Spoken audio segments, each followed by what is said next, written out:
going to talk about making a bed on a super yacht.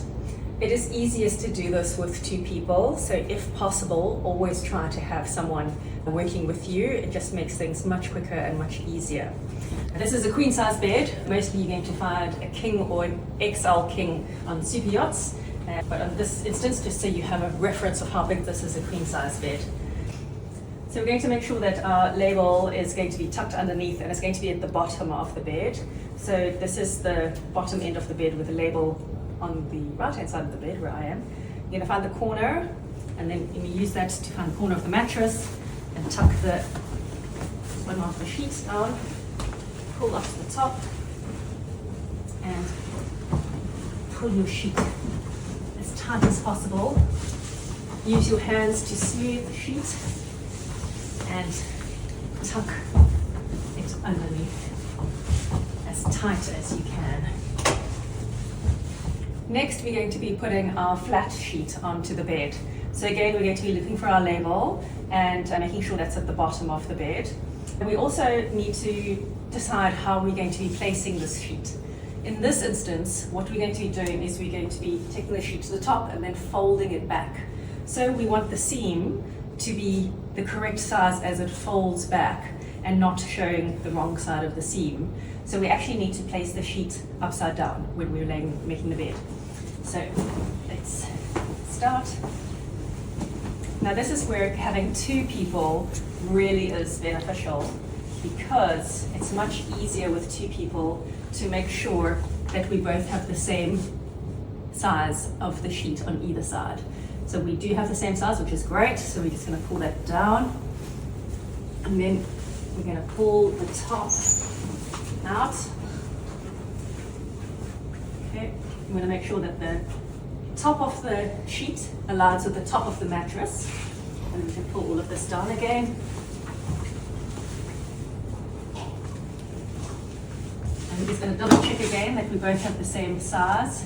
I think clearly Sarah has more than I do, so we need to pull this over my way a little bit. Let's double check. I think that looks about right. So now we're just going to correct this sheet to make sure it's all correct coming down. Okay, I'm happy with that. And we're going to fold the top over, making sure that the seam is correct and folded underneath, and we're happy with the top. Okay, when it comes to tucking in, we need to tuck that in as tight as possible. Tuck all down the sides.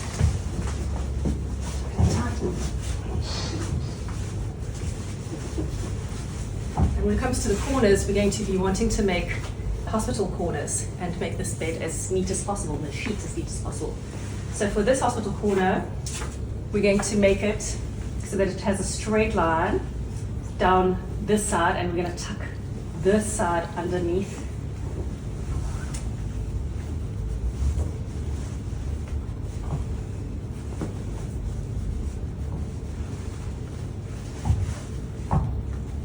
You're going to find your hospital corner facing that way.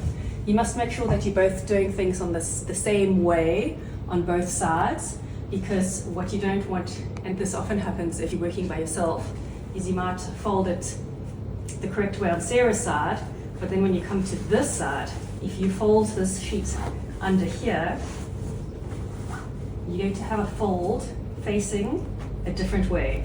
If you have a look closely, so now this is open that way and the other side is open a different way, which is incorrect. So you want to make sure that you both are folding the correct way down. So we've opted that we're going to take this side of the sheet underneath the back end. Oh, let me just grab that.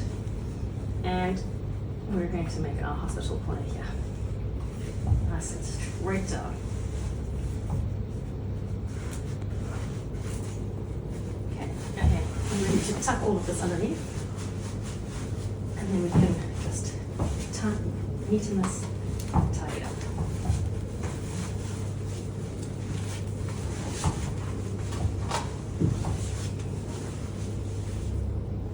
Okay, from this angle we are going to show you another corner that comes down at more of an angle. So you're going to take your sheet and we're going to tuck this part under. You're going to lift it up, fold it over under there, and you're going to take this and you're going to fold it to get more of an angle. One thing to remember if you are choosing to do an angle is that both sides have to be at the same degree. So you don't want one that's much longer or much shorter. So you both need to make sure that you're doing things exactly the same, and that if you step back and look at the bed, they should look the same. Okay, now we're going to put the duvet onto the bed. Obviously we need to find the opening, which is going to be at the bottom of the bed. Is that done? We do want to also make sure that we've both got the same size, more or less. We're right there. We take this all the way to the top. Just another double check that we're good with size. We look like we're perfect. So happy with that. Pull the duvet straight. Make sure there's no wrinkles and crinkles in it.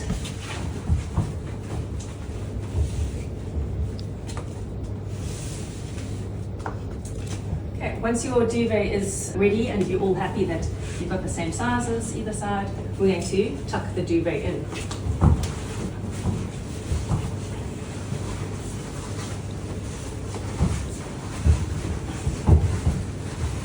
At the ends, we're going to make our hospital corners again.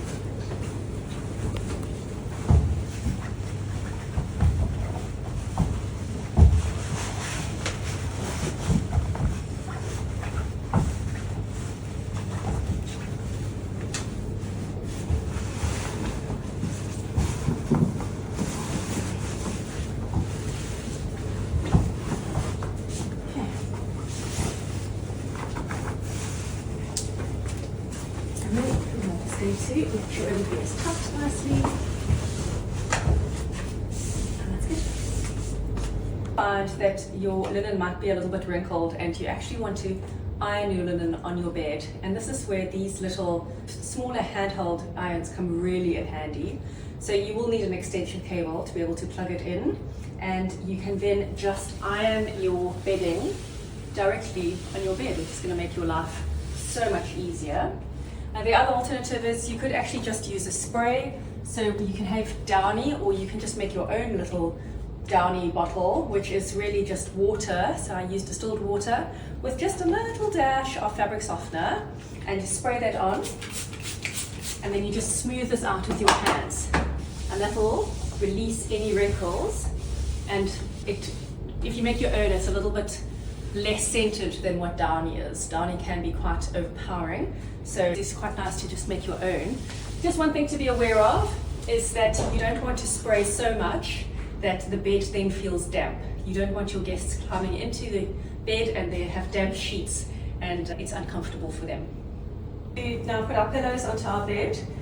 One thing to remember when you're putting your pillows onto your bed is the opening of the pillowcase must always be facing in so that the guests don't see that. So we're going to hide that a little bit. If you have a bed that is pushed against a wall, which you often will find on a super yacht, you make sure that opening is against the wall side. The idea is that the guests mustn't see the opening. And we're just going to put our pillowcases onto our feather pillows here. I'm going to demonstrate how to flatten them correctly into a pillowcase.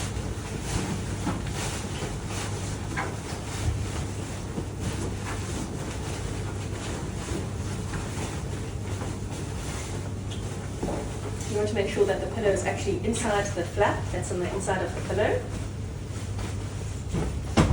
Okay, and then you're going to see that your pillow is going to look like it's not quite fitting all the sides, and the way to sort this out is exactly what Sarah's doing. So we're going to give our feather pillows a good old chop. So with your arms, you're going to smooth this out. You're going to flatten your pillows and get that fitting really nicely and well into your pillowcase. There we go. That's looking much better. I'm just going to fold this bit so that it's not wrinkled there. Make sure once again that the opening is on the inside, and we're going to place our shams. If they're starched, they'll stay up, but not everybody likes starch on their linen, so it might fall down a little bit, but that's okay.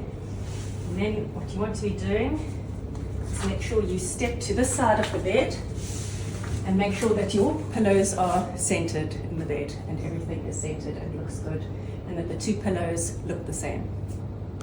Final touches, of course, are our decorative pillows and whatever it is that you may have on board. And oftentimes you're going to find you've got some kind of a cover or a blanket which will sit at the base of the bed.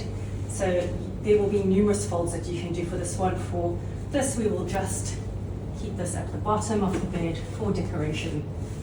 And we have the same size, that's perfect. And there we go, there we have our finished bed.